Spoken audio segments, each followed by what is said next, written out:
刷冰，反复练习，只为展现最佳状态。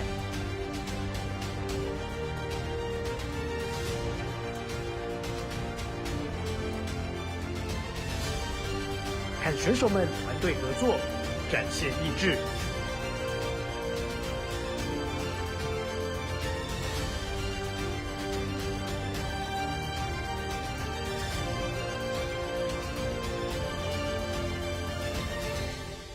冰石湖国家代表队选拔赛准备上场，一起为选手加油！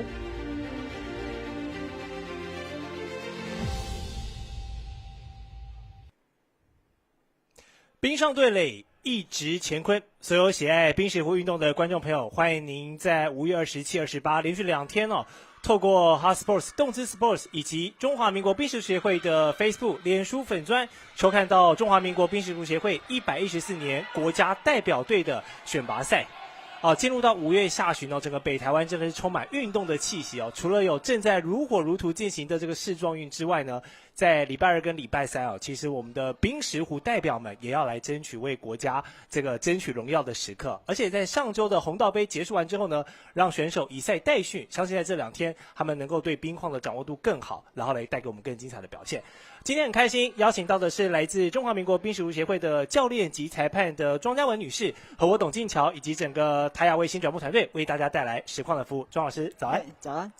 老师，这个上周的周末才比完这个红道杯，那你觉得选手经过红道杯之后，再进入到今天的选拔赛，对于他们不管是冰况的调整，还是整个默契的方式，您观察到什么？其实选手们其实等于是在前2天的一个比赛的话，其实他对于冰面会比较熟悉一点，因为其实对所有的选手来讲，这是第一次进到这一个场地来进行比赛的。是。那因为我们都知道，这一次我们要选出男子、女子以及混双的部分那当然，这3种比赛是各有看点，待会随着展开我们再持续跟观众朋友介绍。冰石湖运动其实这个历史很悠久是来自这个苏格兰，在16世纪就发展起来了。那进入到台湾的时间，其实还算是很新兴年轻的运动，对不对？是，当然。那庄老师可以跟我们分享一下，当时在什么时空背景？我们开始。其实应该是说台湾在大概这个应该是第五届。第5届。对，就是说其实慢慢的从引进来之后，其实就是陆陆续续在中华民国冰石湖协会这边就慢慢的去让它有一个比赛。是。对。好，我们今天的转播也是 Lady First， 我们先看到这个女子的比赛由转播赛道第一赛道即将来进行对垒的是冰上小女子 Girls on Ice， 他们对上的是台山队。哇，台山队也是兵强马壮本届他们报名了男子、女子混双，等于是3个项目全报了。对。好，台山队的队员李玲仪、张玉轩、李灵芝还有江小慧。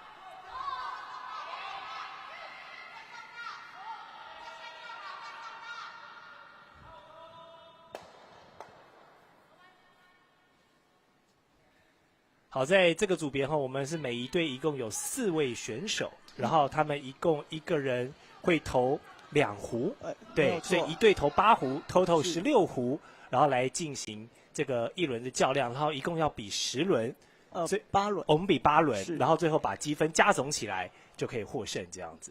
对，所以冰石湖运动其实是一个时间需要考验一些体力，然后特别是对于整个 set up 整个湖面的这个布局其实是需要动很多策略跟脑筋的，是哈。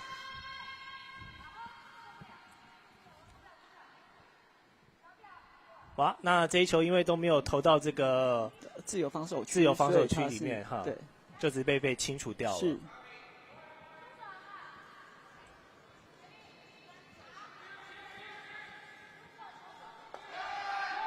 想问一下庄老师，对于这2队的选手，还是2队的故事，有什么了解吗？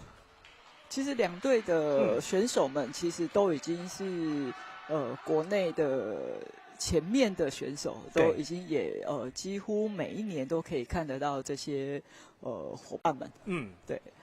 所以其实这个红道杯，然后接着选拔赛，其实也是来自全台各地的冰石湖选手们，他们算是很难得这个一期一会，然后可以聚在一起比赛的这个时候。对。哦，好，这边投出越来越靠近大本营，对我们的大本营了。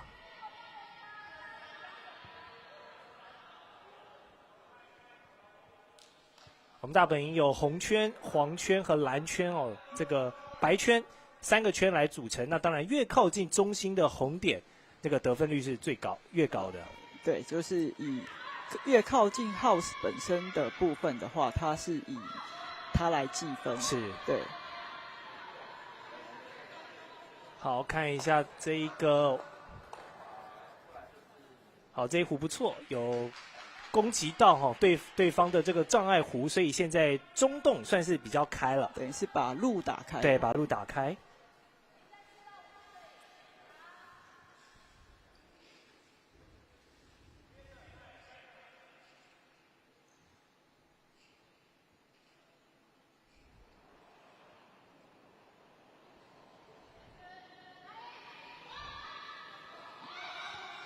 好，看一下台山队这一池怎么样？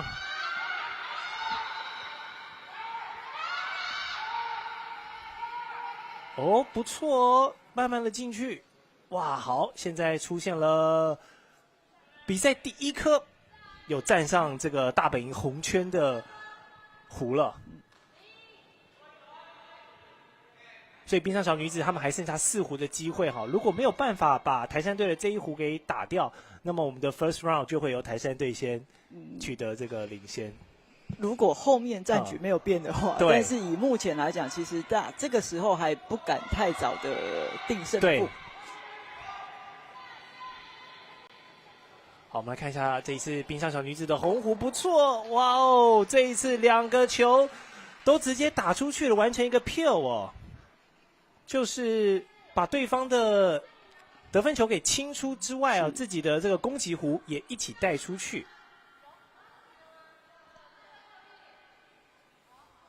啊，这一颗清场就还蛮漂亮的。那么现在双方对又要回到继续对看怎么样来做攻势，所以刚才才会跟观众朋友讲说，冰壶运动其实是一个节奏蛮缓慢，然后你必须要思考，然后比较判断局势的一项运动。好，来看一下，不错，角度进去，带一点旋，继续的刷，哇，尾劲有点多哈，哇，最后还是没有办法，力道太大了，在大本营的左下位置。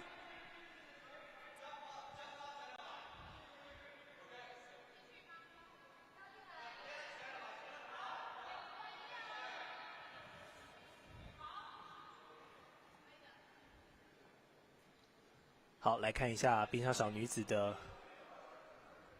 第3棒，哇，这个出手不好，对，平衡没有弄好，稍微脚滑了，就看他这一直，不过看起来现在的动能还有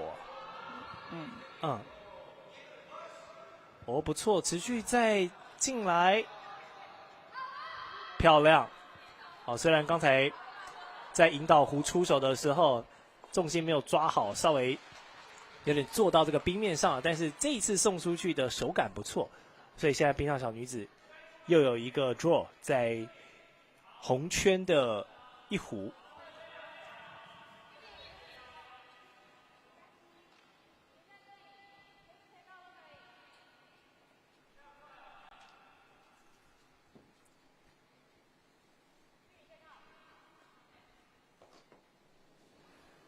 好，现在台湾队的目标当然就是要把对手的这一颗红色的中心壶给 take out， 看一下他们最后一棒的选手有没有办法完成。好，撞击到几个反弹，好，可惜稍微力道再弱一点。没有办法利用这个反弹的动能再去推到后面。我们像撞球这样连续撞击的技巧，race 其实还蛮难的哈。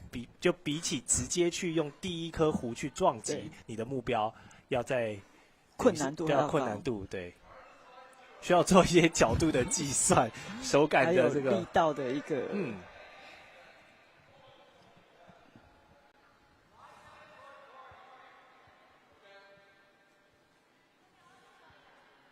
我刚抵达现场的时候，其实选手们在自由练习，我发现蛮多选手他们其实在互动的时候都是讲英文哈。因为今年的代表队还是有国外的原本的是加拿大籍的一些国手回来选拔。确实，像 curling 这种冰上运动在加拿大，甚至在美国，还有一些北欧的地区都非常的盛行。是。哇，你看这个弧，如果没有这个 sweeper 在这边刷的话，其实你刚刚看它的轨迹是有点不规则的哈。其实它是有点我们是等一下可以去注意看一下所有的选手，他稍微会炫一下。其实他那个是会把它 curve 进来的。对。所以对于冰面的掌控真的是一门学问。这次也是在我们台北小巨蛋2楼的冰上乐园哦，以往大家在这边溜冰，这次为了冰石湖这个1年1度的选拔赛，还有前面的红道杯哦，特别把它打造成这个我们的冰石湖赛道。是，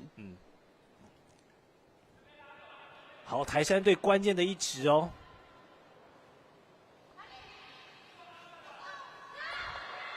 如果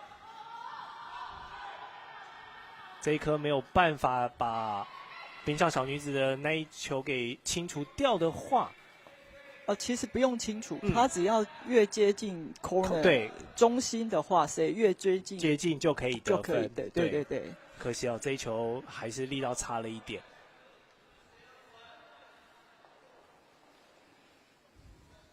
所以目前看起来这个局面就是冰上小女子在第1轮胜券在握了。那通常这样子已经确定自己有一个稳定拿分的红弧之后，他们最后一球可以就看个人。一般来讲，他因为才第1局，所以通常不会选手们不会特别的轻易放弃。那他们会是一个是积极抢分，一个是比较安全性的，可能就是去撞他。你看现在队长指的这一颗，他可能是尽量坐在他前面，或者是往后打，把他击掉。但是如果说他没有把他击掉的话，当他把他撞到corner的地方的时候，反而其实对红队是不见得是有利的。好，那关键的最后一球哈。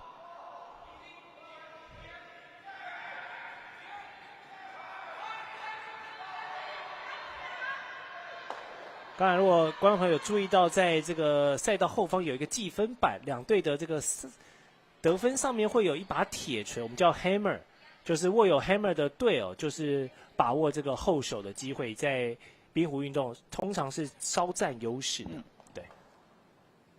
所以刚才有 hammer 的是小女子，对。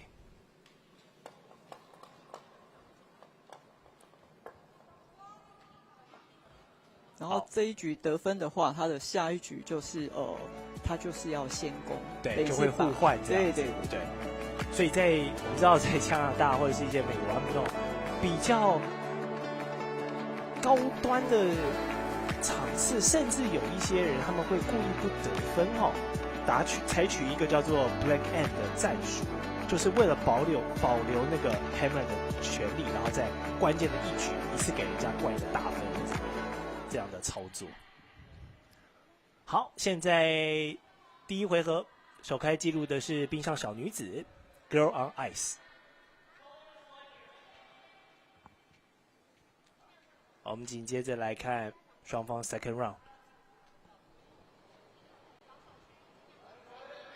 选手都很年轻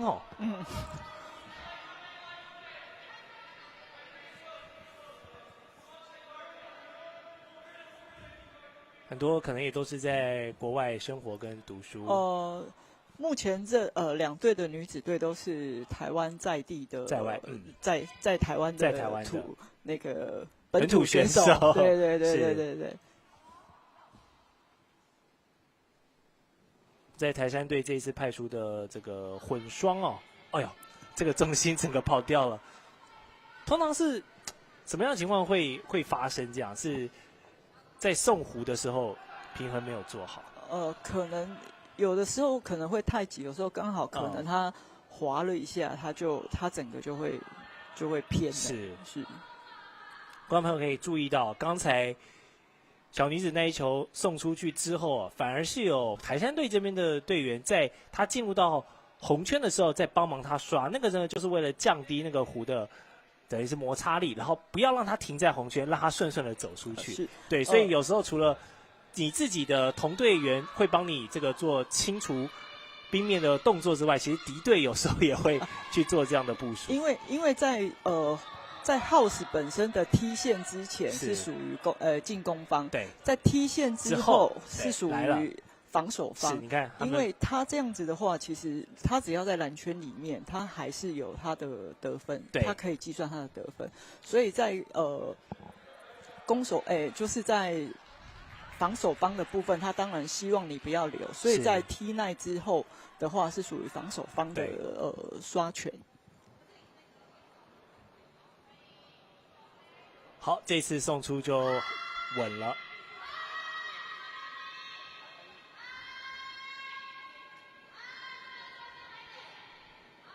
哦，选手自己也跟上来哈，是要哇3个人一起，可惜啊，这一球动能不足哈。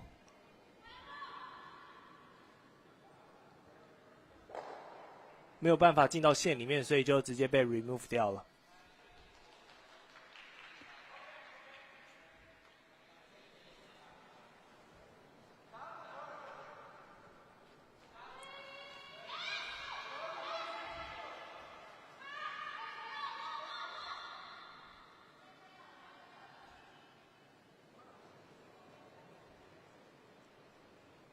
好，目前看起来第2回合的前2壶，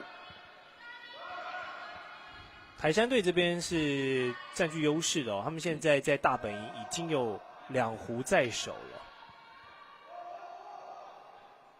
当然后面都还有6壶可以操作了，所以其实都还有很多的变数。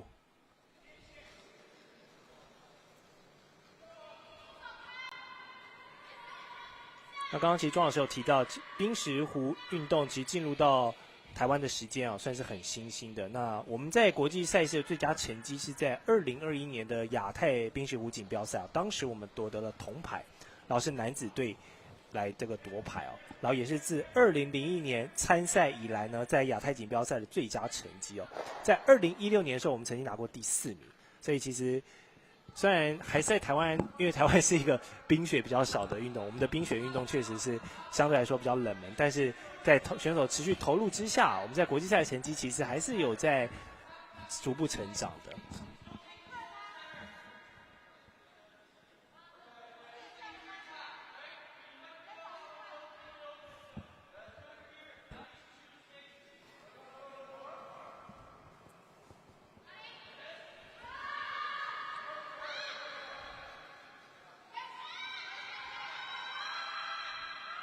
好，选手投掷出去后，都会不断的透过喊声来提醒队友们，这个他希望设定的轨迹，来提示这个刷冰的队员怎么样去处理。尤其是我们有时候看这个奥运赛场上，哇，那个外国选手吼得好大声啊！对，这第一次看冰壶运动的观众可能看不太懂，说为什么选手要又吼又叫？其实是为了要提醒这个刷冰手很细微的控制，因为这是一个争夺这个分毫的运动，有时候2壶在那个大本营真的就是分毫之差就可以决定胜利了。这一颗红壶不错，但是动能带得太大，最后没有办法留在大本营，被清除出去了。那现在冰上小女子在他们的第1局哦，先拿下1分之后，目前第2局看起来是还没有办法投进到大本营里面，所以台山队很有机会。如果能够继续守住目前的态势的话，他们很有机会在这一回合一次拿2分哦。好，可不可以继续让大本营变得更热闹呢？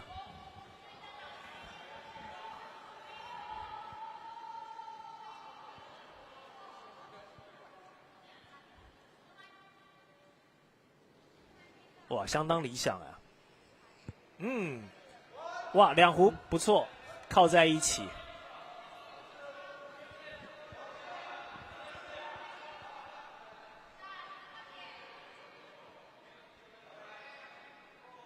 好，边上小女子这边，队长指示一下哈，希望攻这个点，力道大一点，看看可不可以完成一个 double 哦，直接把2壶给清掉，有没有机会呢？我们来看一下他们的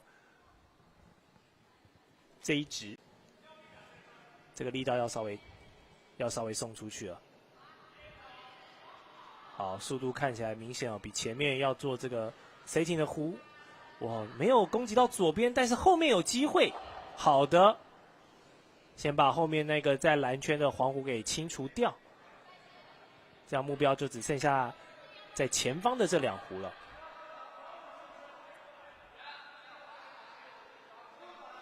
庄老师，你怎么看？现在台山队有2壶在大本营，他们有没有机会来做一个防守壶呢？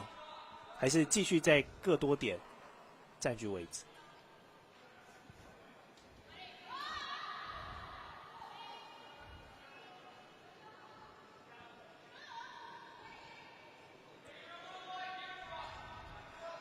好，继续吧。目前看起来他们是要做一些比较保守的，所以你看他们的力道会轻一点。是，哇，继续在同样的位置塞了3壶哦。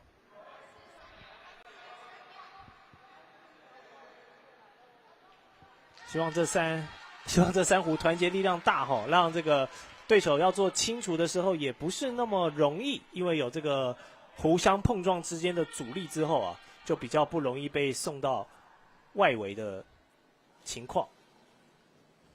但是平常小女子要持续对台山队的这3壶来做进攻，看这一次的滑行轨迹蛮理想的哦。看一下，哇哦，2颗漂亮，这是一个 double take out。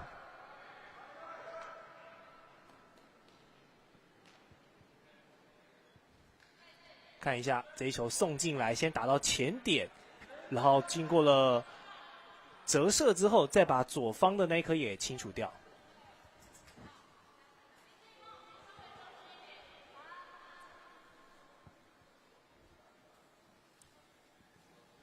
所以边无运动不到最后1壶哦，你都还很难判断到底是怎么样啊。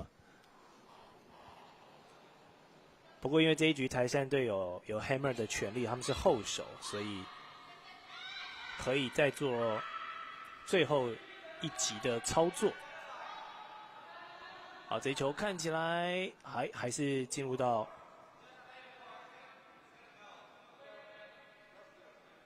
还是超越了自由防守区，不错，最后也是落点在大本营。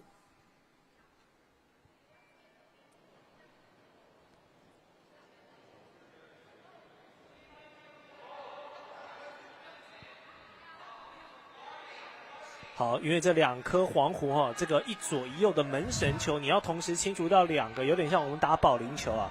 最后的这个底角那2颗，不是说不可能，但是难度比较高。所以现在小女子的队长指引队员哦，看是不是直接想办法投1颗 draw 在中心点，这样子呢，他就会比这2颗黄壶更靠近中心，然后获得这个可以得分的优势哦。所以他们这一壶应该会偏重自己来得分，而不是再去对台山队的壶做进攻了。好，看一下能不能顺利送到他们想要的位置。结果弹道偏左了，把这一颗又给清掉，再一个反弹，哇塞，这是一个高端操作，一左一右啊，直接都被他撞开了。现在红壶变到这个中心的位置了，哇，这队长这一球是非常的 nice play 哦。先把一颗给清除掉之后，借由这个反弹的动能，刚好又弹到了那个位置。对对。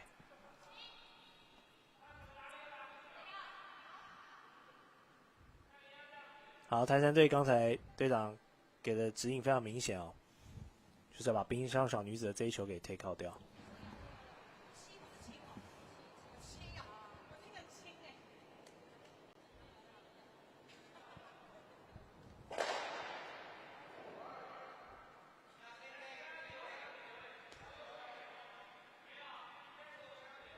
有时候也是考验选手彼此的默契跟空间感哦，因为投掷队员其实距离那个大本营的位置蛮远的哦，对。然后你对于空间感的掌握是要靠队长在指挥你，然后他们会把赛道切成很多等份，你大概投在哪一个区域，做一个口头上的沟通之后，就是靠你的经验跟手感来看一下，可以。哇，不过这一球自己的动能弹得比较远了哈，所以虽然有对红狐做到攻击，但是现在以距离这个靶心来讲呢，还是红狐这边比较近。对，所以这一球虽然是有攻击到，但是最后的结果不理想。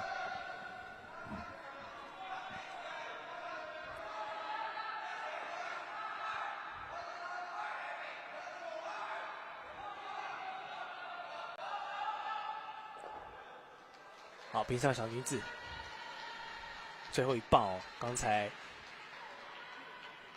他的等于是队伍的第7颗是一个精彩的 double take out， 但是最后的这一颗看起来动能不足哦。好，进入到里面开始刷，但是跑不进去了，比较可惜。好，那么冰上小女子的这一壶就没有威胁力了。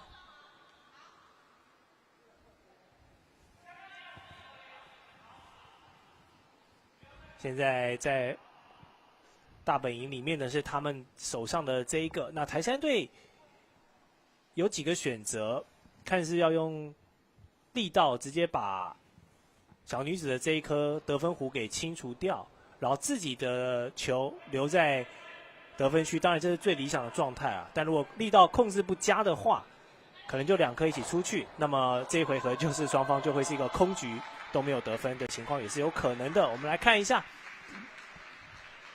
应该是想要直接投出一个更中心的位置来占据位置上的领先，但是跑得太远了。好，那这样子双方的8壶都投掷完了，最后就是靠着这一壶在白环位置的红壶1壶优势哦。对，那么冰上小女子也在第2局扳回了1城。当然8局的比赛还很长啦，这也才刚开始而已。我们持续来观察双方对于冰面的掌握之后，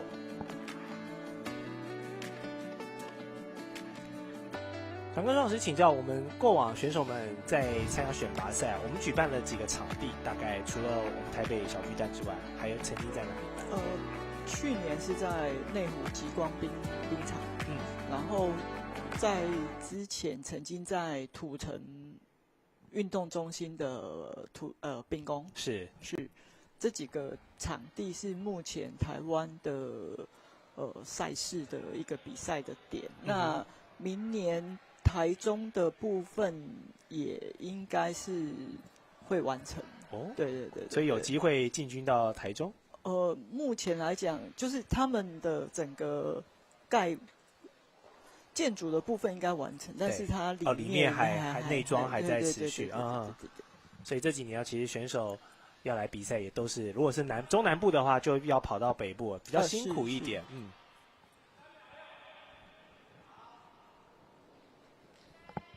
好，前面2个回合，冰上小女子是2局各拿1分哦，所以现在是有2-0的领先在手，但是比赛还很长。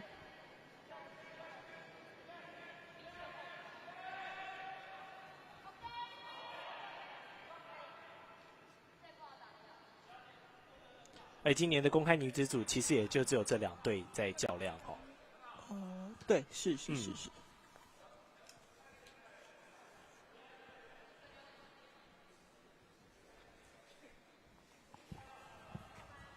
我们本届的114年国家代表队选拔赛公开男子组这次有3队报名，公开女子组2队，然后反而是混双组哦，最这个人丁兴盛有5队哦。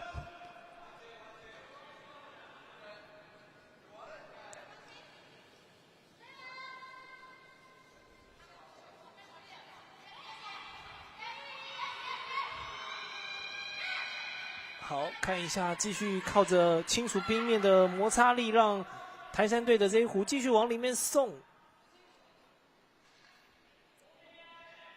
但还是有一段距离。好，虽然没有进到大本营哦，但是在这个前方自由防守区也是可以作为一个障碍壶了。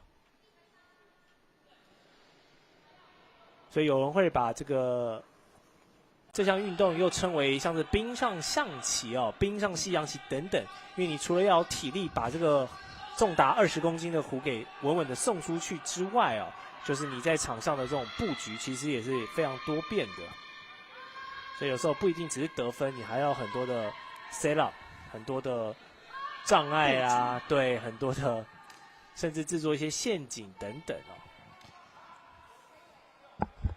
好，现在自由防守区又多了一壶哦，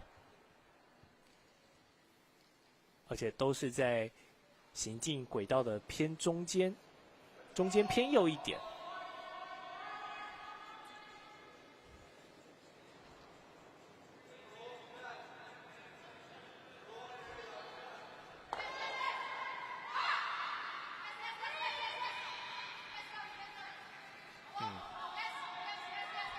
主手继续喊哦，这是队长在指引位置，不错，这一壶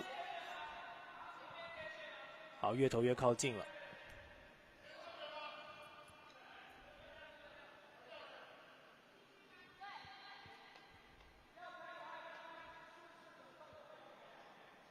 其实冰宫的温度蛮低的哈，只是说因为选手有在做这个刷冰的动作，所以其实他们等于是有持续在做运动，对，所以温度上看到有选手还穿短袖啊。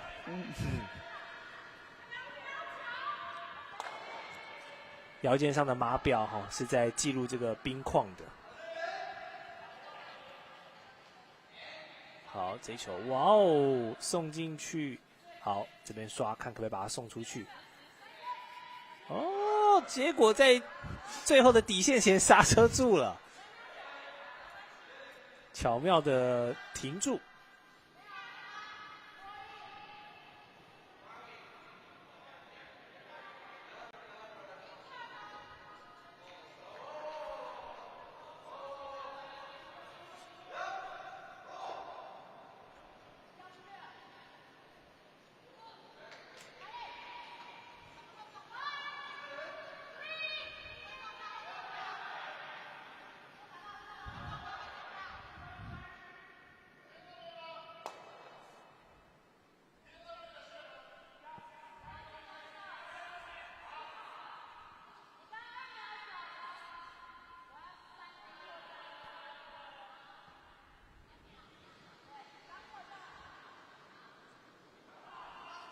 哇！现在台山队前方3个障碍弧哈，然后冰上场一致的3弧是在后面的位置，所以双方现在有点壁垒分明的状况哦。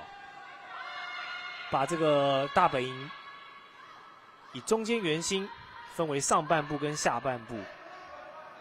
好，这一球撞击后。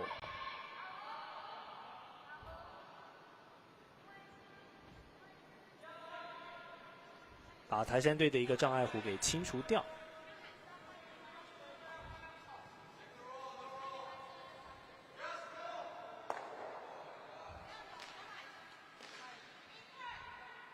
好，希望攻击这个位置吗？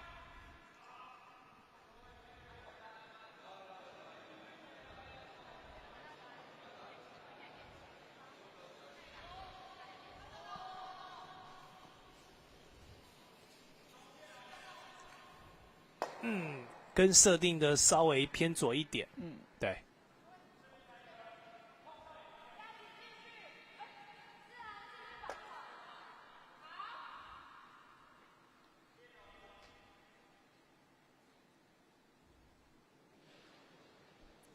好，前4弧投完了，来看一下后段棒次，第3棒的第1弧。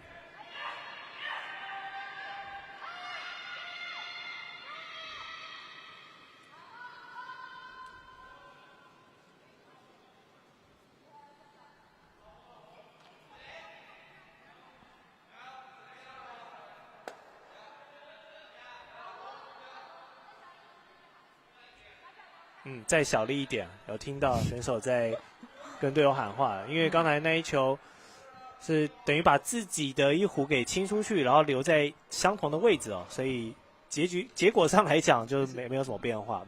但如果小力一点停留在的话，那他们在于这个距离中心点又可以多了一个武器。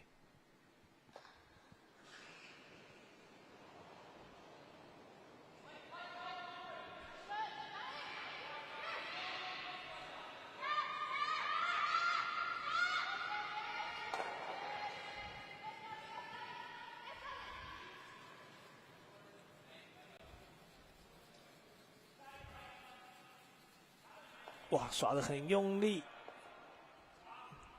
但这一次台山队这一弧投的蛮理想的。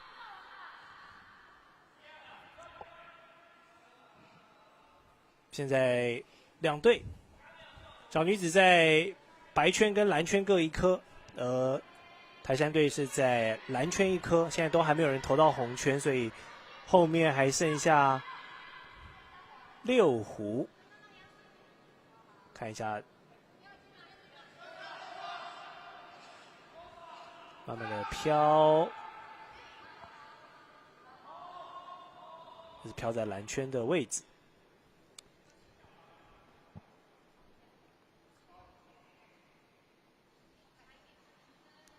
庄老师，通常这样的局面，如果是你在带队，你会希望选手大概往哪个策略方面来做操作？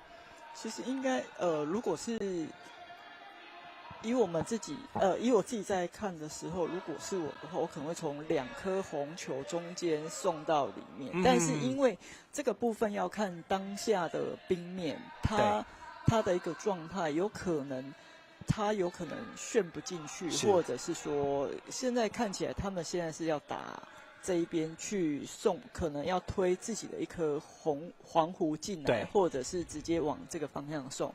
可能在当下他们的推断会是说这一边的冰面还有它的克比较容易克进来。对，因为选手在场上又投壶又扫冰他们对于冰况的了解。哇，这一球没有内旋进来，直接出了底线。像庄老师刚刚讲的，要瞅一个外围绕进来但这个不一定。对，不一定能够完成啊。当然这都是要有很多的基本功跟技巧在里面。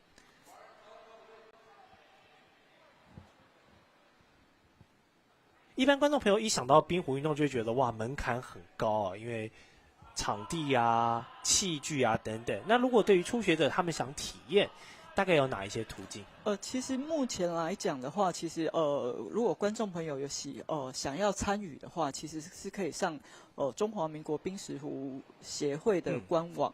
每年在协会这边会举办初阶课程，还有进阶课程，然后教练训及裁判训，所以这一些都是可以参加的部分。那但是就是随时可能要注意一下官网的一个讯息的一个公布。对。所以就是如果观众朋友看了觉得蛮好玩的，想体验看看就记得要这个随时注意中华民国冰石壶协会的官网，也可以到他们的 Facebook page 粉丝专页去追踪一下，包含前2天的红道杯，包含今天的国家代表队其实小编也都是很努力在做这个宣传跟推广。好，目前场上的局势看起来是红湖占优，他们现在在右侧累积了一大堆的这个落点，所以也难怪刚刚台山队想直接绕道而行直接走这个比较空旷的左边，希望从这个外侧绕进来，直接对这个红圈的位置，看看可不可以占领到有效得分，这样就会让冰上小女子那好几颗的红壶就没有用了。来看一下这一次台山队的倒数第二壶有没有机会？有，蛮理想的，给自己的壶碰撞了一下之后，走一个反向的弹射，但是可惜哦，还是停留在蓝圈。目前的这个得分圈是白圈哦，因为有一颗红壶是在白圈的位置。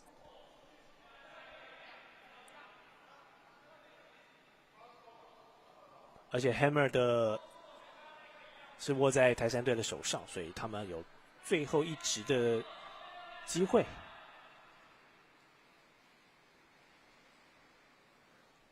小女子的队长也评判哦，觉得现在的障碍弧有点多，然后看中心位置可不可以再送一颗。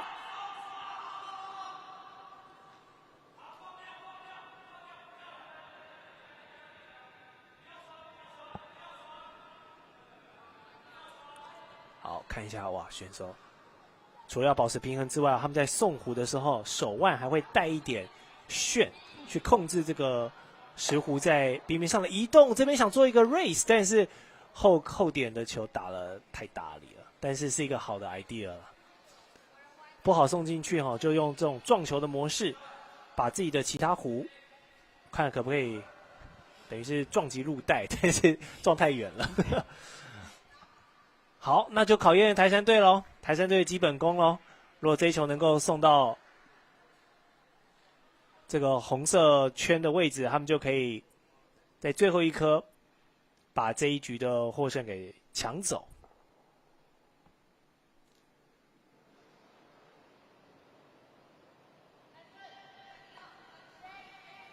从选手跟镜头的方向来看，这一球是一个逆时针哦。看一下他可不可以慢慢旋进去，走外侧，哎呀，还是太大力了哇！手感上还是差了一些哦。那么这样算下来，就会是红色这一壶在白圈，最后获得了得分。那么就冰上小女子连续3局都有得分了，虽然不多，都是1分，但是就这样持续的累积哈。积少成多，积沙成塔，其实就会对于台山队后面的压力会比较大一些了。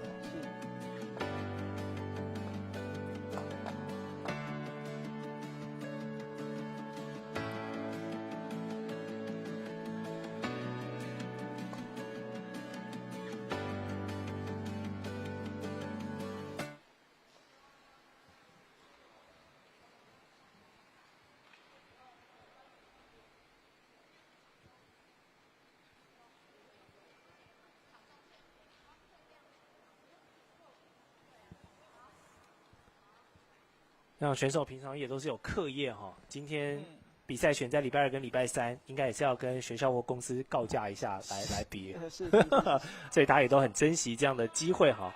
平常都在各个学校或是单位服务，而且像钟老师讲，其实现在台湾在这个冰壶的场地，我们当然希望越来越多，但现在就是还是没有那么多哈，所以平常要有这么盛大的比赛。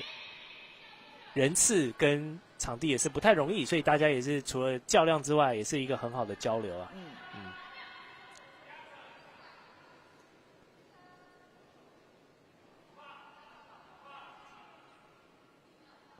哇，这一颗可惜哈，停在后面的时候，尾劲还是太强，留不住。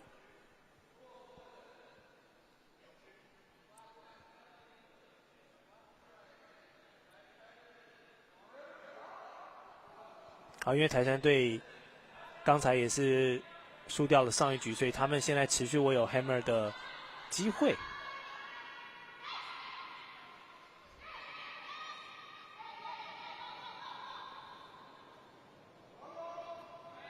哇，这一颗可惜也是太大力，也是留不住了。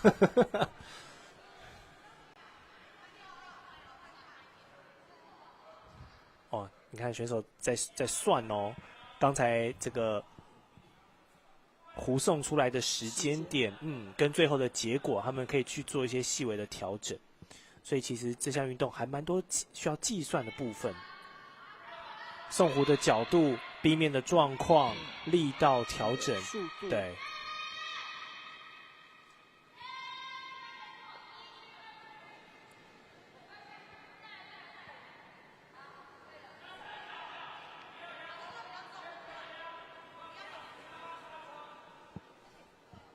好，小女子的第一棒掷完了她的2壶，一壶出去了，一壶留在自由防守区。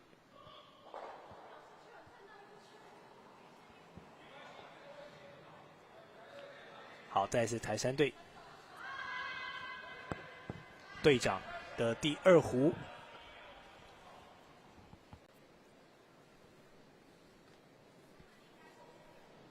哦哟，漂亮哦！刚才有点大力，但这一次看起来是可以留下来，留得住。哇，漂亮的位置哦，感觉是像是之前那个固定壶那么完美的一个定位哈，直接先放好在那边。当然，我们在这个男子跟女子是不会有赛前固定壶的，是要在混双才有。对，混双的每一队在投之前就已经可以各设定1壶在场上。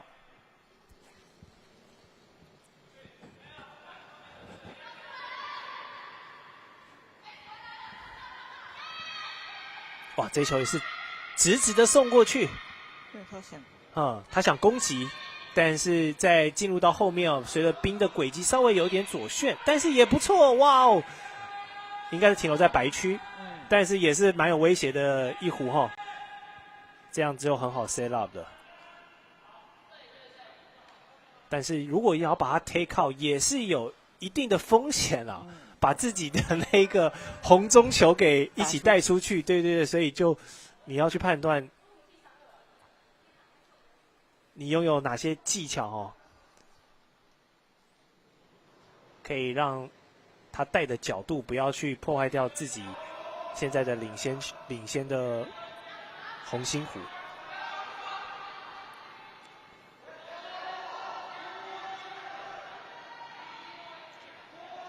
看起来没有办法削到，想削他的左侧哦，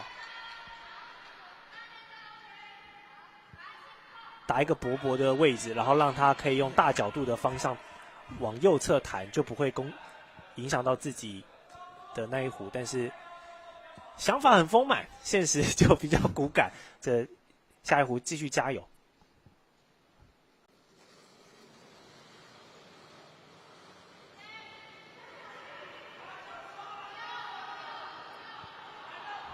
哦，这边也是送一个直接的球，会先攻击到自己吗？不会，漂亮，哇哦！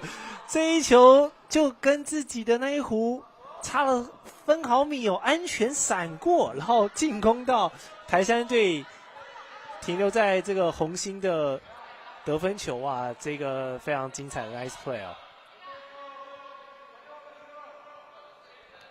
这种擦身而过是最喜欢的。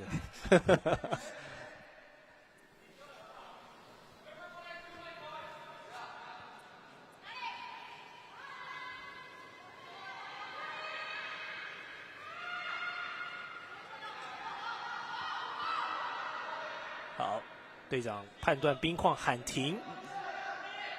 哇，但送的太大力了，所以其实最后一颗壶能送到大本营的位置哦，其实是有非常多因素的，包含这个，当然最主要是在投掷手啦，因为它是产生动能的最主要关键，但是刷冰手也很重要，包含队长及时的判断跟引导，什么时候该刷，什么时候用力刷，什么时候不要刷，对，其实对于最后的结果都有非常这个些毫差距的影响。是。好，小女子的第3棒，第1壶，看起来轻轻点水点了一下，但是，哇哦，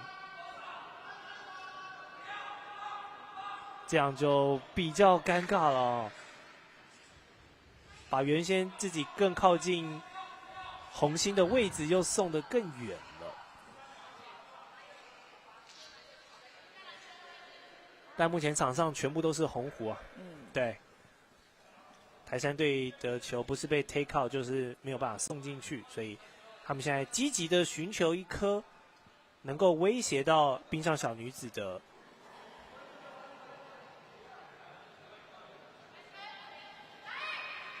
一壶，而且现在在局数上面，他们也是0-3落后啊。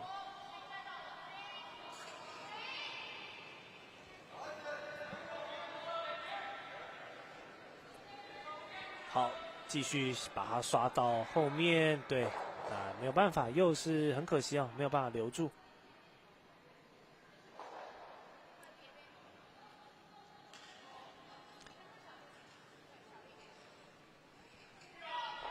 想跟嘉文老师请教，我们这一次比赛的这个黄红狐啊，也是奥运规格的那个牌子吗？都是那个奥运规格的牌子。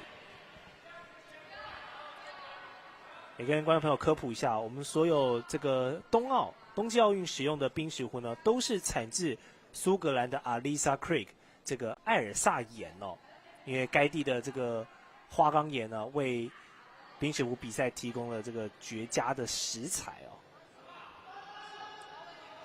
然后这也是非常历史深厚的一个这个厂商制作的。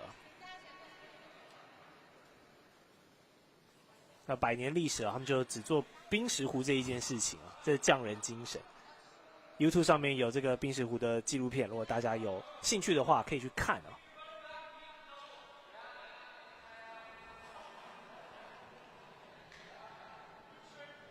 这小小的一颗，重达20公斤。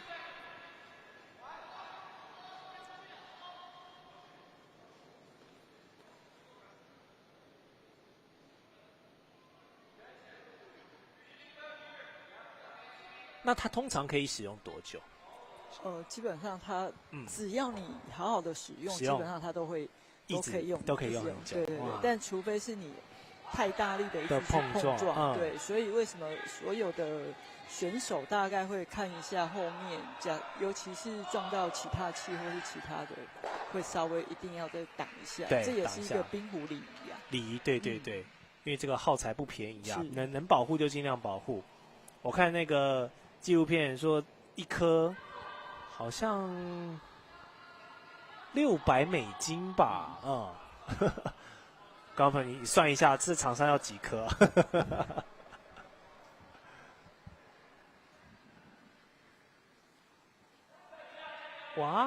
哇，还行，停在蓝圈。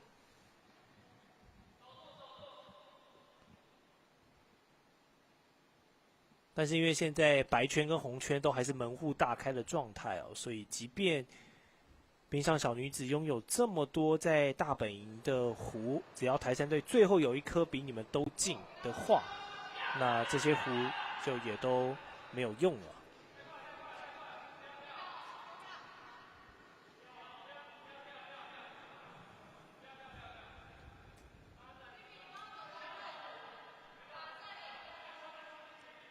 哦，要继续攻击耶！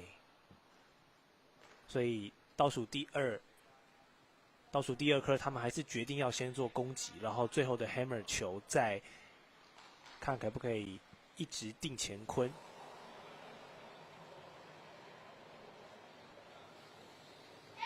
哇，这球送的力道大，看滑行的速度就知道了。好，看一下撞击有没有办法啊？结果哇哦，漂亮 ，double take out， 理想。我刚刚还一度担心他会从中间就走过去了，对 ，through a port， 结果哇哦，不错。哇，这个队长也是很会引导啊，引导在一个很理想的位置。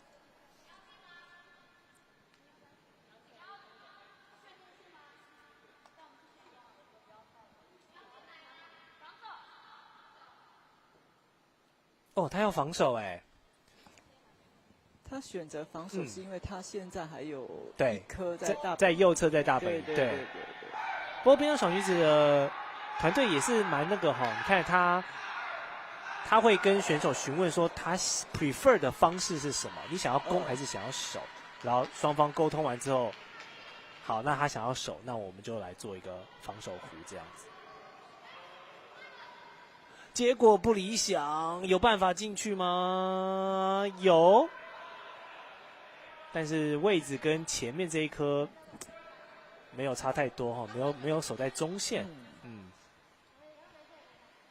好，那台山队追回，在第4回合追回1分的机会来喽。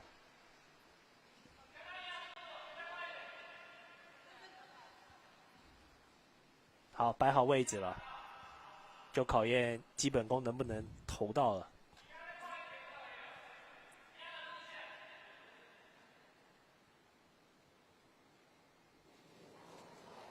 刚才完成了一个非常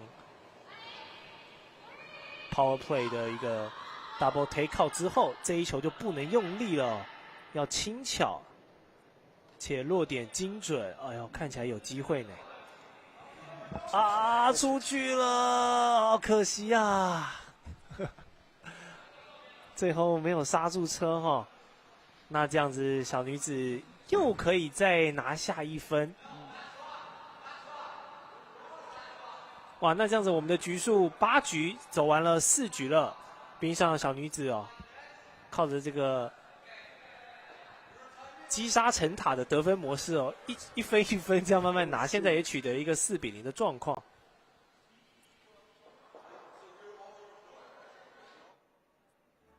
好，我们再来回顾刚才这一回合几个精彩的 highlight， 包含这一球真的是投得很漂亮，就落在这个靠近踢线的位置。但这么好的球，肯定是会被针对攻击的，对，所以没过多久就很快被 take out 出去。然后当然，台山队也有对小女子的更多得分的球啊来做破坏，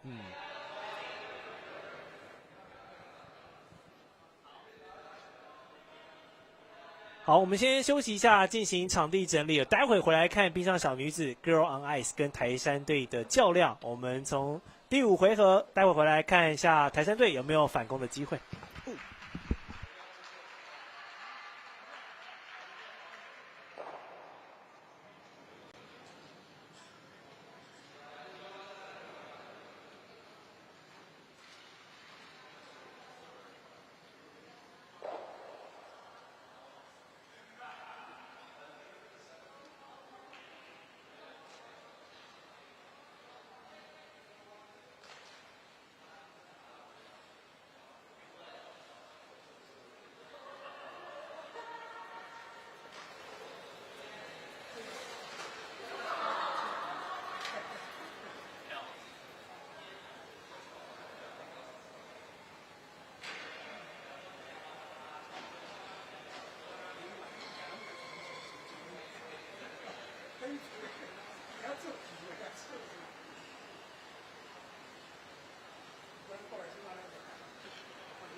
这是。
中华民国冰石湖协会114年国家代表队选拔赛，在5月27跟28连续2天，台北小巨蛋2楼的冰上乐园正在进行的是女子公开组的较量。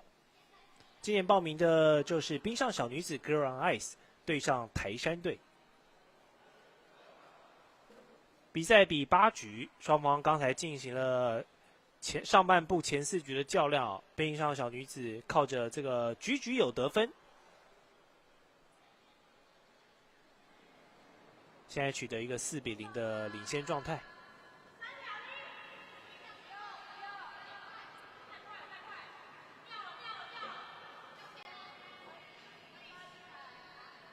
当然，因为在冰宫哦，这个冰面的情况随着温度哦，是一直都不断有变化。刚才两队前4局比完，我们进行了一个5分钟的休息哦。不要小看这短短5分钟哦，可能在这个赛道上的这些冰渣啊，就会又有变化了。所以双方回来之后，可能第1壶都会要再做一下手感的调整。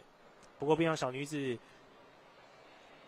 刚才投的还蛮理想的，直接进入到大本营。那台山队看一下他们的第1壶也没有办法进去，用力刷，但是动能稍微有一点不足，但还是进入到了自由防守区。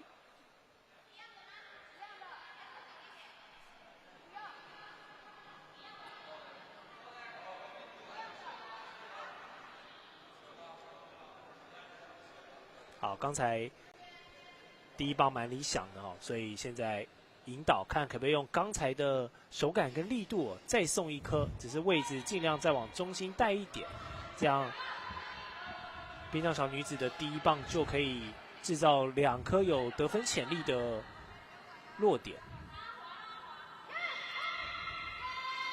好，这边继续往前带，帮忙清除后增加一些阻力。也不错，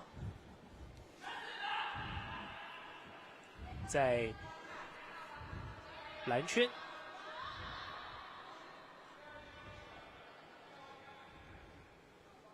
好，台山队很快想把这1颗球给攻击掉。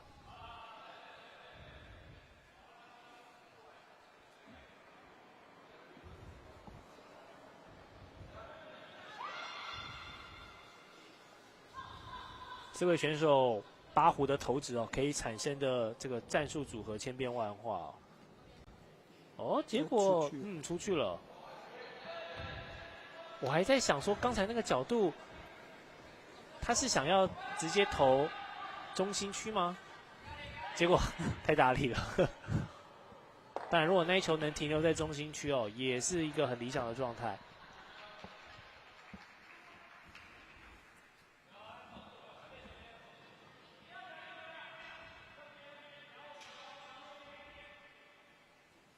好，团队第3壶的投掷是第2棒的选手。在公开女跟公开男我们4位选手都是各掷2壶，而且是连续的，是对。要到混双才会有交错的状况。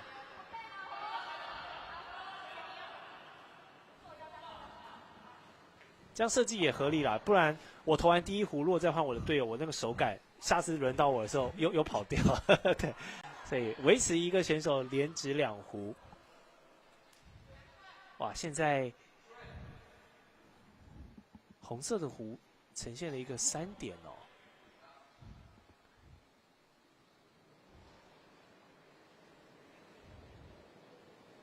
3个点形成可以连成一线的这个防守攻势。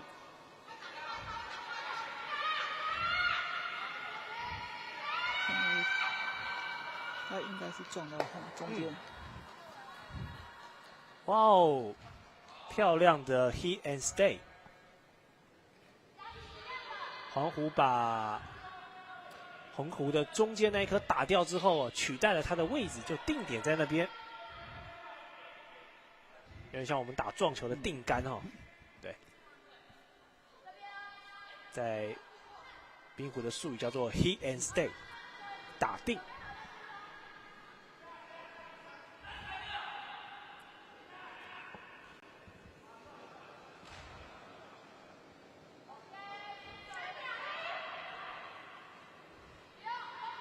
好，这一球应该也是想再设定还一个打定，结果结果偏左了，就有一个反弹，但是把黄色又往中心圈给送进去了，完成一个另类的助攻啊！但也不能高兴太早，因为后面还有4弧。对，虽然说还有8球。对，就是场上的变数还很多，但是这边就是冰上小女子一个另类的小助攻给了台山队啊。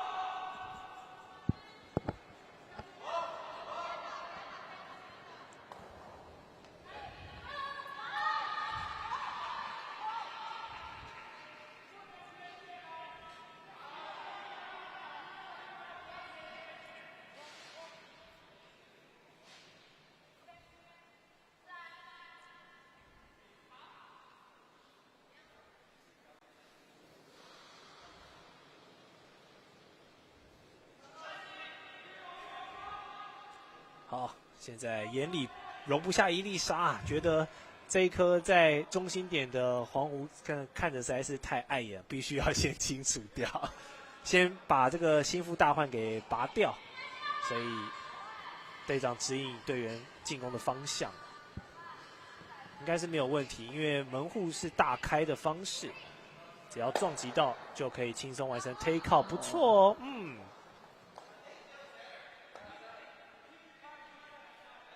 而且尾劲收的也蛮理想的，现在在有效得分区是有2球呢。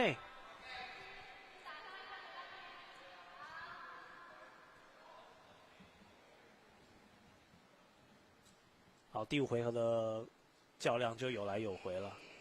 现在台山队要换颜色，挑战一次攻2球。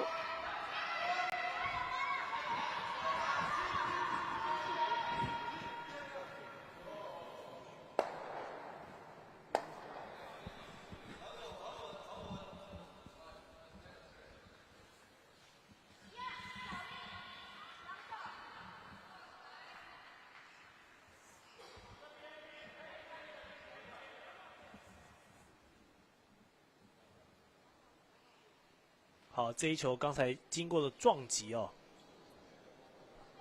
又让这个大本营外围的空间清了出来。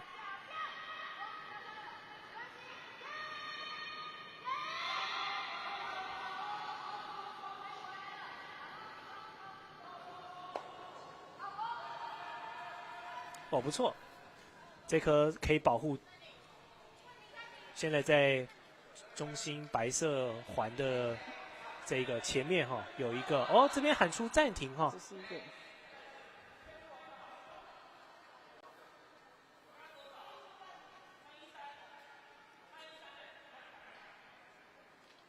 选手的身体有状况吗？这喊出了一个技术暂停。技术暂对。是。我看一下这可能已经要请医护组的人员上来。是因为刚才当然在镜头之外，我们可能没有看到是什么情况，对。但队员有立刻发现台山队的选手有出现这个身体不适的状况，所以看一下是什么问题，好像是脚对，包含有我们中华民国冰石无协会的长官也在旁边观察是什么情况。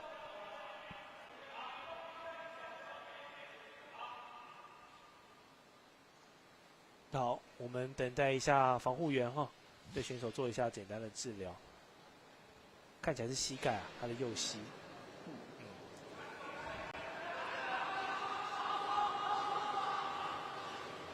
刚刚不要看这个运动，好像都是慢慢的。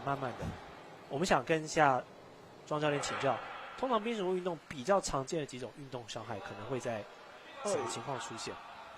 其实，应该是说它的运动伤害其实相对的是比其他冲击性的运动要缓和很多。是，但是我们刚刚收到大会的通知选手是出现脚抽筋的状况。那因为我们冰石湖的直球选手基本上是要蹲的比较低，所以他的胯是要比较开。那又要站起来刷冰的情况之下，这个部分是常常可能就会造成，然后又冰上又比较冷，我们的运动神经还有肌肉会比较容易紧绷，所以可能就比较容易抽筋一点点。对对，那冰上为什么我们会请大家不要跑？是因为怕说跌倒或是其他的。那通常的运动伤害比较接近于就是跌倒或造成的骨折啦，或者是撞击的部分。那事实上这一项运动的运动的选手年龄其实很广，没错，而且这个选手生涯很长啦。其实你是只要都是做好你的暖身，做好你的拉伸的话，其实选手生涯是很长的。对对对。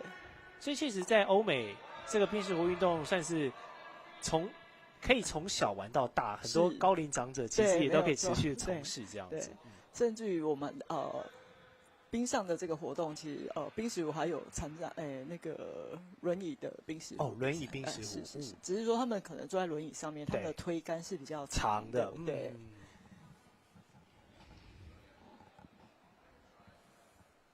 所以确实在冰上，因为这个温度比较低，对，然后再加上蹲啊，一直不断的起来对于肌耐力有时候是一种考验，对，是一种考验。所以虽然刚才稍微调整一下，没有大碍。好，这边再做一个防守弧，虽然继续往右偏，但还是有一些防守的效果。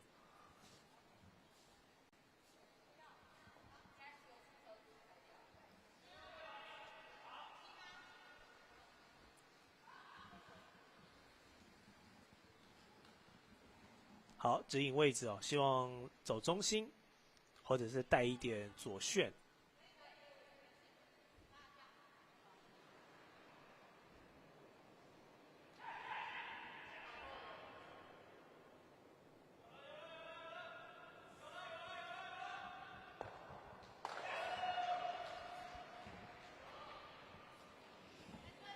好。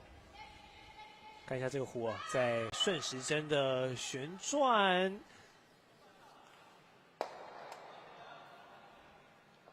好，把这一个防守障碍弧给清除掉。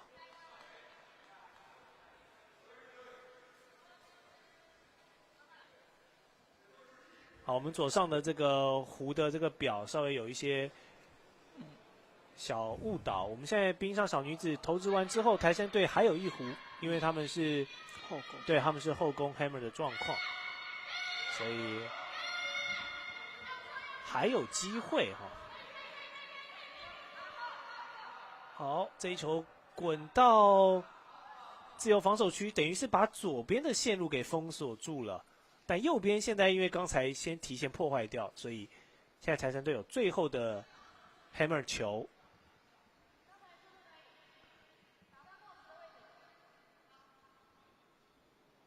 好，队长很细心的在指引希望投掷到最佳的位置，把这颗红弧清除掉，然后又落在得分点，那就是一个最理想的剧本。我们来看一下台山队最后一棒、最后一球的投掷。好，还在持续，动能还在持续。角度有一点偏右，但是应该撞得到吗？擦身而过，可惜了，真的就是差一些好，那么比赛就是这样有时候你设定的战术各方面都没有问题，但是能不能做到就是要考验选手每一直的手感。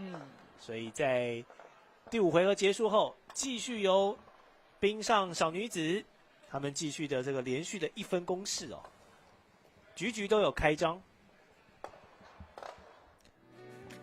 那因为今年的女子队只有2队，对，所以他会打3场，所以3战2胜。是。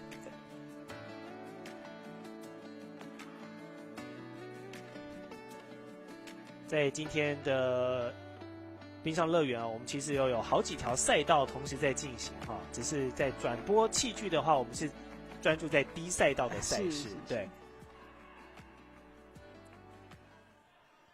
那也跟观众朋友先预告一下，刚才我们庄老师说了，本届的女子组就是因为只有这2队报名，所以他们会打一个3战2胜的状况。那我们下一个第一赛道的比赛呢，我们就会看到的是男子组的部分哦，由新竹 Cooling， 然后也是来对上台山队。那待会会在表定的下午5点钟来进行。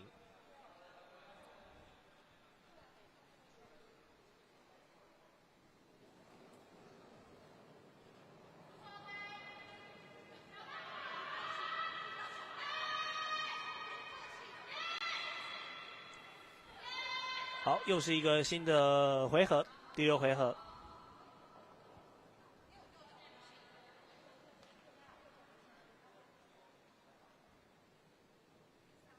不错哈，第一局现在大家的第一局都可以落点在大本营了。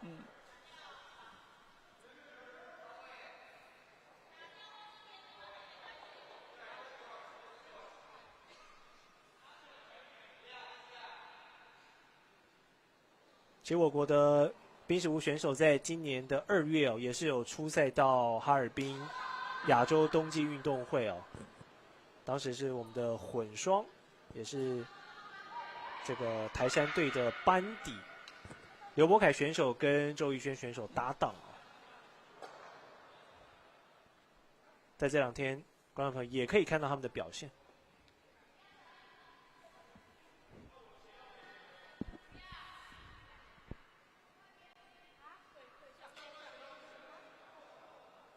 那想跟庄老师请教，在这2天的选手国手选拔结束之后，2025年还有什么对于冰石湖选手来说比较重要的赛事？基本上在国内的部分，大概就是一样是1年1度的国手选拔，就是红道杯跟国手选拔。是。那国际赛事目前我还不是很确定。因为毕竟刚才比完这个亚洲冬季运动会，可能他的那个时间还比较长。时间有，但是因为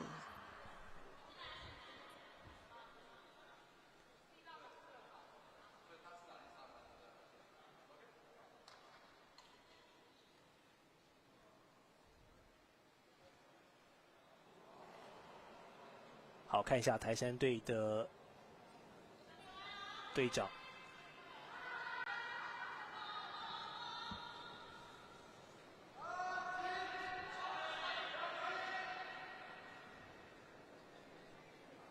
哇，李林这一球送得太远哈，虽然中间的门户是开的。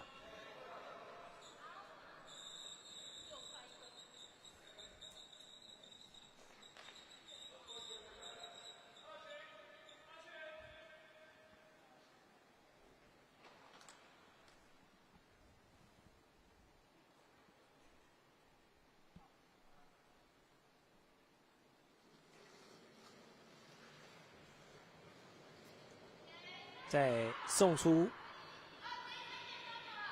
石壶的时候，其实另外一只手也是要拿着这个冰刷，对，冰刷保持自己身体的平衡哈，这样才可以把石壶送的稳定。哇哦，这一球做得很好哦，在这个蓝环这一颗壶上方做了一个 freeze 哦，相当靠近的障碍球。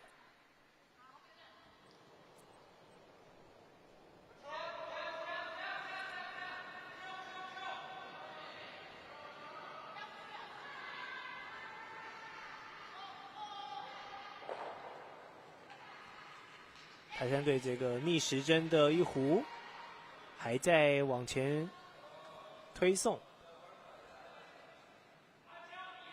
好，有让自己的现在在大本营里面的这一颗做一些障碍保护，但现在从这个俯瞰视角是小女子右方这一颗红色在白圈里面哦，目前是得分几率最高的一壶。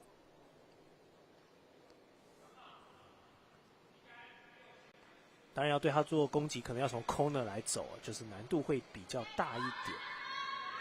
所以看小女子可不可以持续在白圈甚至是红圈再多放几个有得分潜力的位置哦。好，漂亮，这样子就把台山队这球给破坏掉，这样大本营又只剩下清一色的红狐了，而且分散落点哈、哦。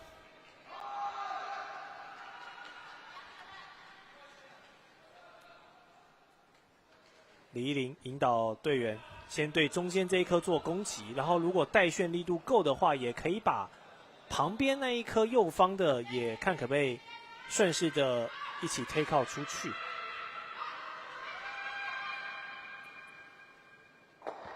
哦，不错，一个打定，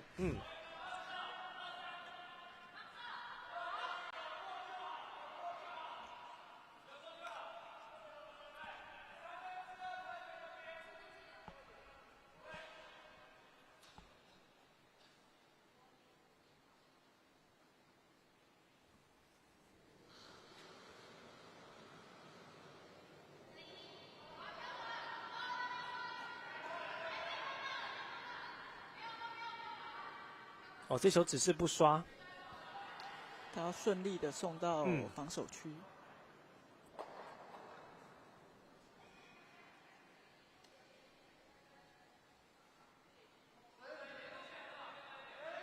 漂亮！现在大本营在白圈有2个红狐，蓝圈1个黄狐。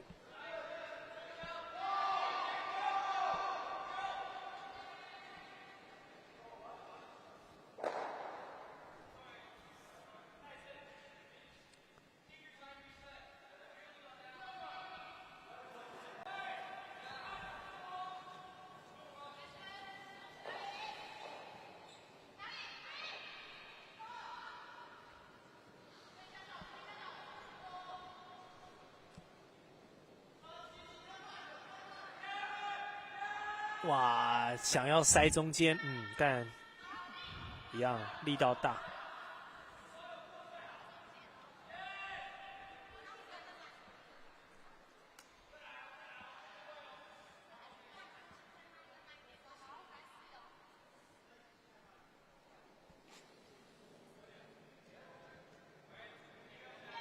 哇，蹲得很低哈，平衡感不错。第3棒的2球都不选择做刷冰，让他顺顺的走，而且，哦，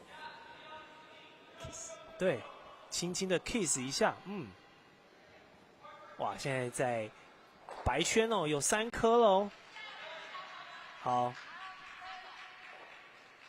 林怡很果断哦，赶快要做一个比较强势的进攻，一次想把2颗给 take out 掉。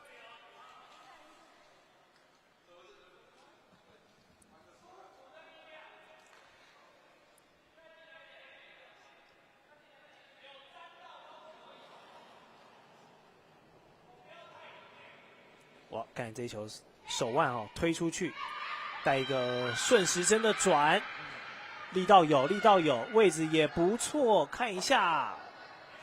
哇，第1颗强力撞击哦，但是第2颗最后角度只是轻擦到一下，所以带走了1颗，但是把红色的又往中心带了。你看他最后只轻轻擦到上缘而已。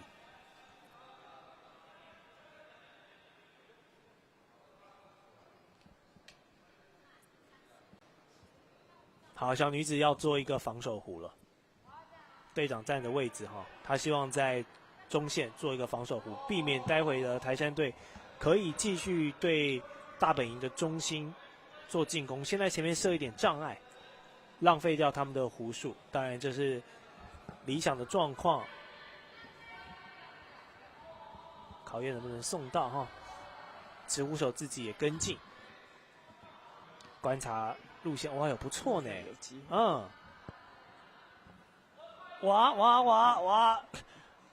哇，还是太大力了，哇，所以出手，我还想说刚才的那个平稳速度哈，还挺理想的，结果，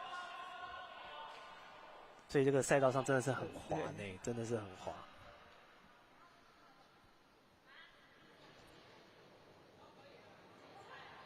好，那这样子现在依旧是中线门户大开的状况，所以大家都还有机会啊。台山队一样是有机会逆转的。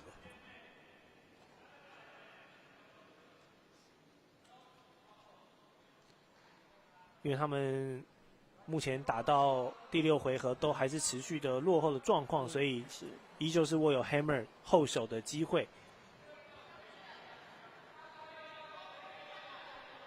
最后一棒的张小慧，她的第一颗先往中间送，看可不可以先占据一个得分。最后一棒是玉轩。哦，玉轩，抱歉。哇，玉轩，哇，精彩的一投！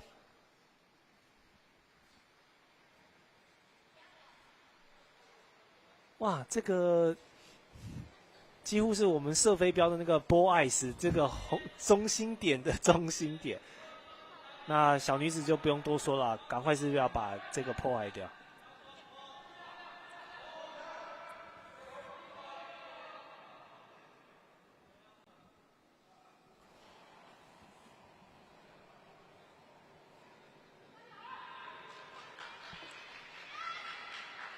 可以吗？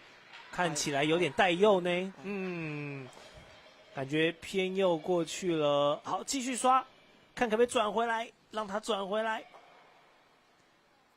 哇，结果形成了一个保护障碍哦。那台山队这里就有操作的空间了啊。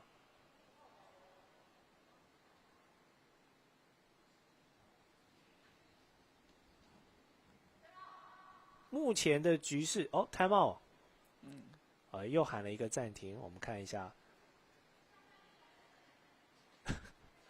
要跟旁边的记录台，他是团队暂停，可能在思考哦，因为有 Hammer 的状况，那当然现在的局势是台山队得分啦，因为他们的那个黄湖是最中心的位置，但他们还有 Hammer 的状况，所以是有拿2分的机会的。对，我相信他们也是在尽量争取比较多分，因为事实上现在是落后5分嘛，对，所以他们而且已经第6局，对，所以他们会尽量会希望能积极的争取减少比数的落后。当然我们看这个角度哈。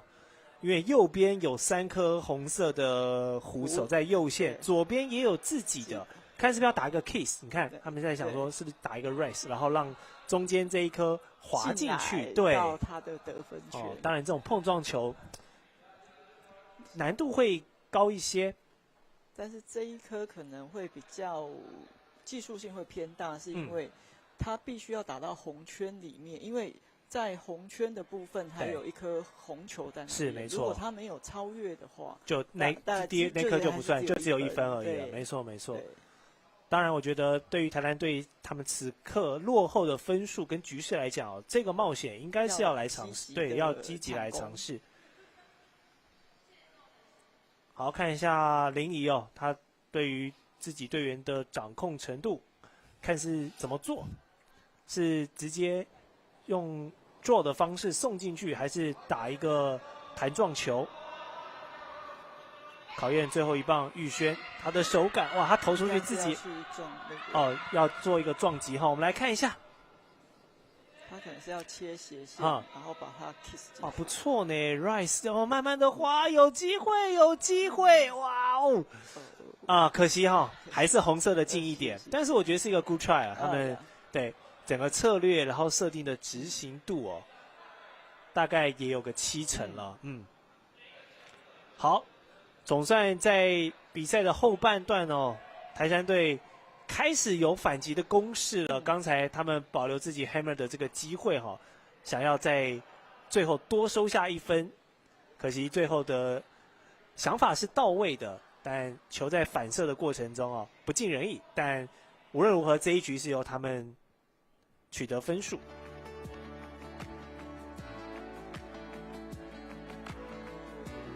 那双方的较量也即将迈入到第7局了哦。留给台山队的时间也不多了。当然，因为今年只有2队报名，所以他们是3战2胜。对，但是当然每一战都还是很重要啦。对，所以即便这个局或许有落后的状况，但怎么把自己的状态调升起来，也很重要。今天在台北小巨蛋冰上乐园，大会准备了4条赛道啊。好，目前的计分表，8局的比赛，冰上小女子1到6局哦，是拿了5分，他们的前5局是局都有得点。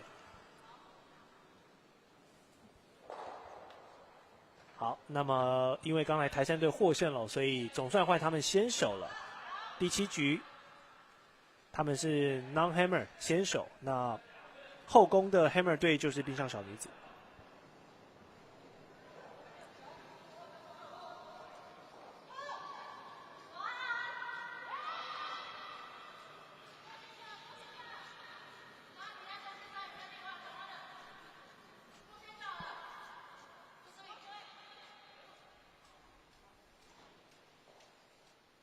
姿麟刚才有稍微抽筋哦，看起来现在应该是没事了哈。是，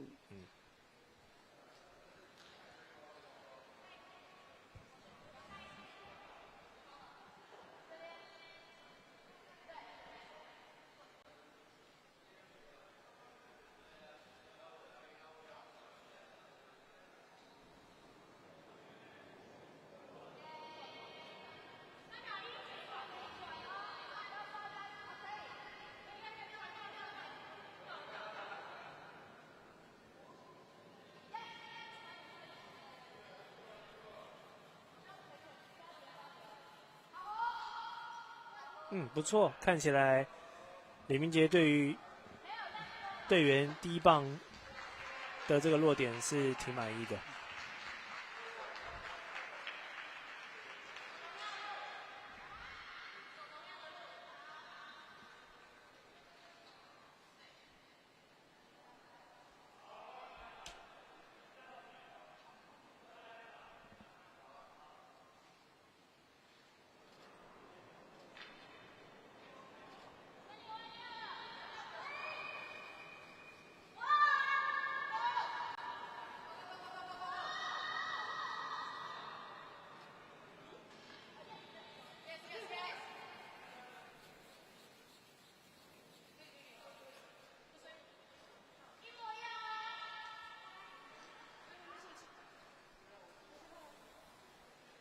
前几壶都还在布局哈，设置一些障碍。目前大本营是空空荡荡。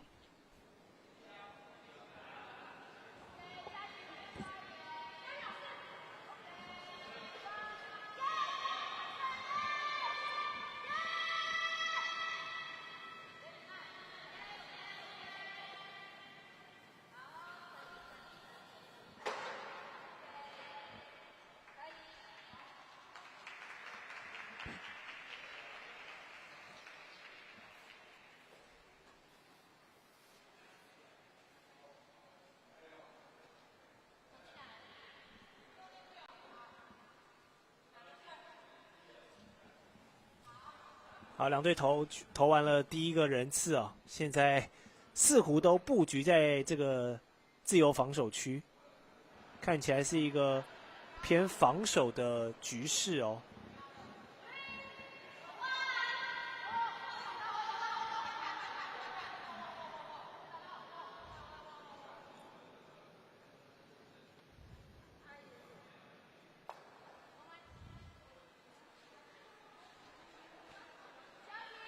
前面埋满了障碍，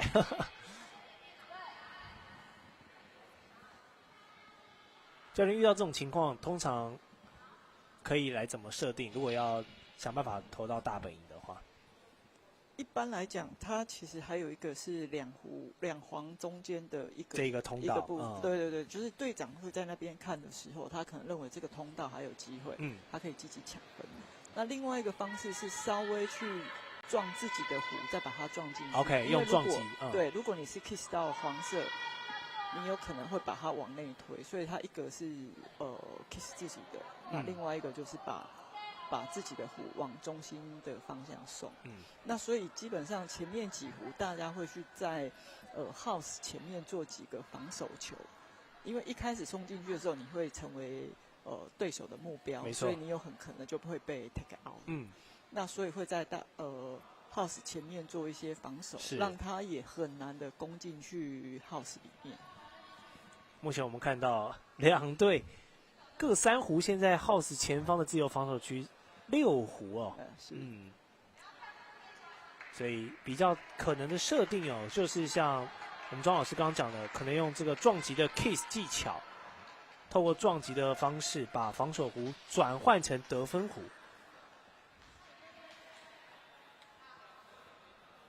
再询问队友哈，看对于哪一个把握度比较好。对。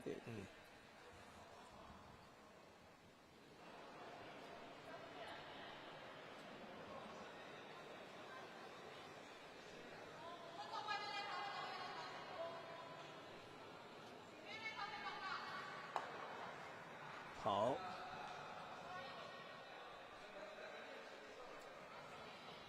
江小慧这一球有设定到 case 的目标，但是那个角度打得太大。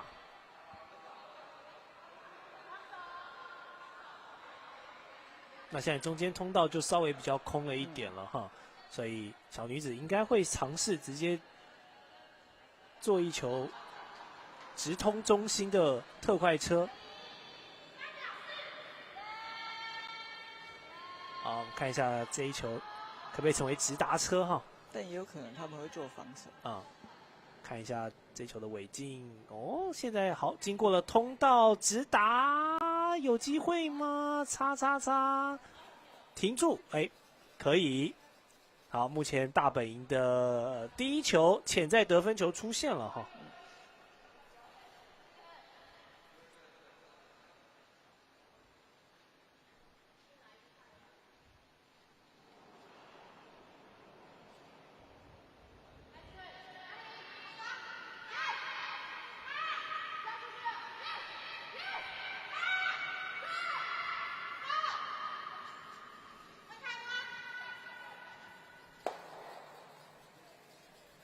做 kiss 的尝试哈，这一球也是设定的劳师动众哈，除了直呼手之外，其余3个人都加入了刷兵的行列。那确实也是完成了 kiss， 但是被撞击的球还是看起来是没有办法进到大本营，但也为之后的 kiss 再更进一步了，所以都还是有设定的空间。那小女子应该会想保护一下。现在送进去到中线的位置哦，所以这边来做一些中线的障碍是非常合理的选择。漂亮，哇，很理想！自己做了一个中线位置之后，再 kiss 到黄色，并且借由撞击哦，把自己的第2弧也撞进到了大本营。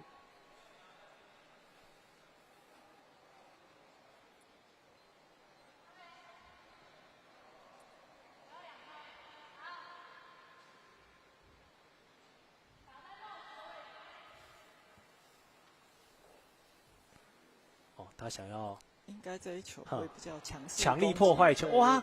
但是滑出来哇，这个感觉出来的时候哈，核心没有 hold 好，哇，这个斜线也出去了，可惜啊。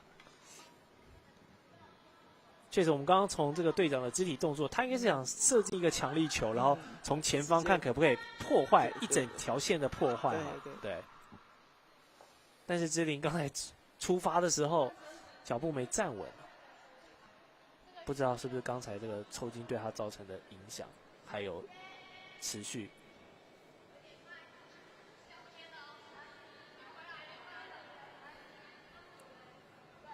哇，继续堆防守哎，他可能会 kiss 进去一点点。想要尝试一个防守进去 kiss， 这是很理想的设定啊。但现在中线的门户也会比较大一点。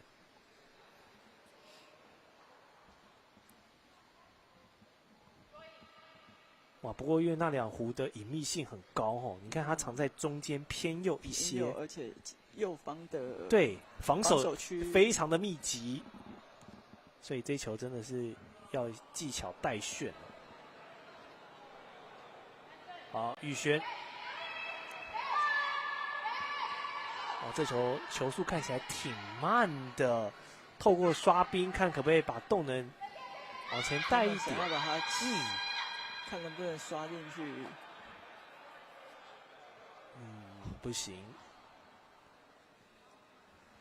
不过在中间位置埋了一点，那这一点之后的这个作用就很大，可以作为防守，也可以作为 Kiss 的这个第二次机会。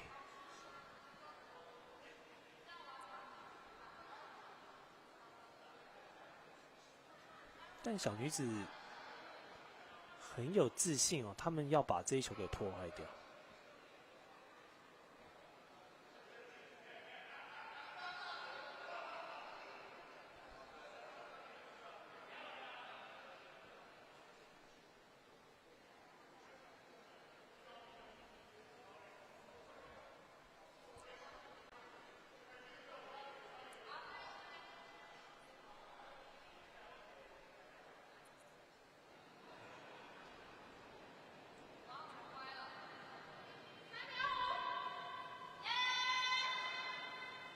哇，偏右，偏右，看一下撞到这个集中区会不会产生一些变数？哇，没有，因为后面动能不够，加上后面的湖靠的都很近，吸收冲击力的那个机会比较大，对，紧密的排列。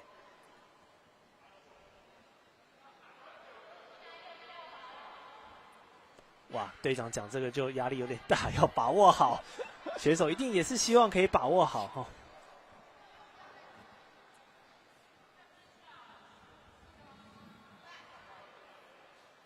哇，决定要打 Kiss 呢，因为这一球太正宗了，不处理掉很难送到大本营里面。所以希望击在固定球的大概右边偏右位置。看起来跟设定的方向蛮有机会的。来，撞击之后把这一球再往后面撞给带出去哈，很好，这是一个理想的设置。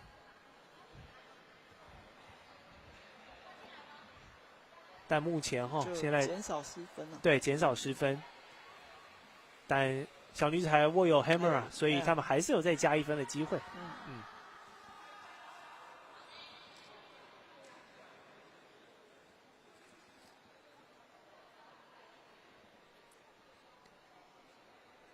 目前大本营的局势，小女子已经是获胜的状态，那就是看得1分还是得2分了。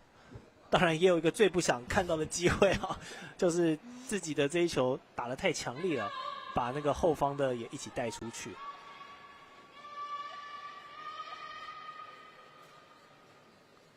哇，这一球有点困难哈，没机会了，投得比较轻。好，那么就是最后冰上小女子在这一局 Hammer 再加1分，对。好，那我们的决胜局就要进入到第8局了，比数是6-1啊。6-1的状况，等于台山队要在这个最后的一局一次追5分，才有机会进入到延长的加赛。是，对。5分理论上不是不可能啦，因为毕竟4位选手8颗湖嘛，对，理论上是可行的，但就是难度上应该势均力敌的情况就会比较困难一点。今天我们转播场次的第1场比赛，公开女子组 Girl on Ice 冰上小女子对上台山队，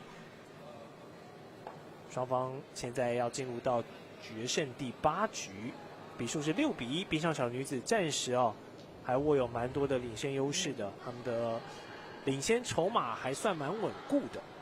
当然，比赛不到最后一刻还不好说。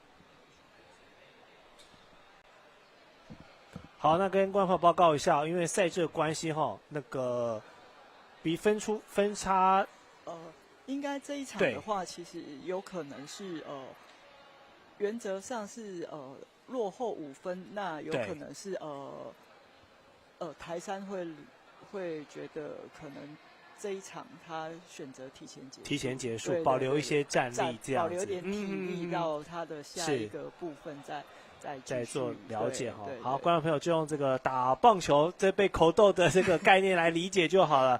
但无论如何哈，这一场比赛获胜的是冰上小女子。当然，因为本届赛会啊，女子队只有这2队报名，所以他们还要打一个3战2胜，所以目前小女子也只取得了1胜而已。那台山后面还有机会哦，就是看他们选择保留战力这个做法，会不会为下午或者是明天的赛事呢持续来累积筹码。那也跟观众朋友报告一下哦。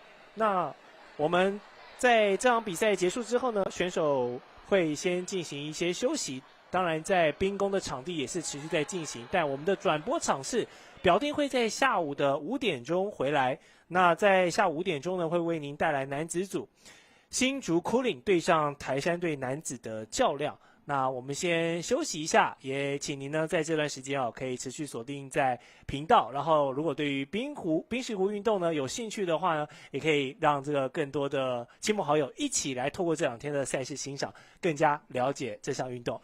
那赛务的奖评呢，我们再次感谢这个庄教练跟我们分享一下选手的一些技巧跟他们背后的一些心理模式。那想请一下教练简单点评一下，看上午这个女子组本届你觉得选手的水准怎么样？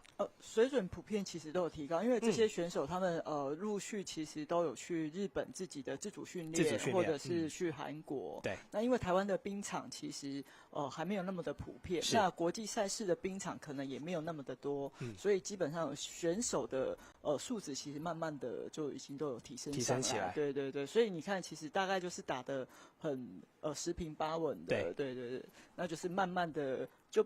不要急躁，就慢慢一分一分去。是，包含一些战术设计，我们刚刚看到，其实刚刚有一些 double take out 也都还蛮精彩的 nice play。好，我们也期待在稍后回来下午的场次，甚至明天的场次，会有更多冰湖精彩的这个较量上演。那我们先休息一下，下午5点见。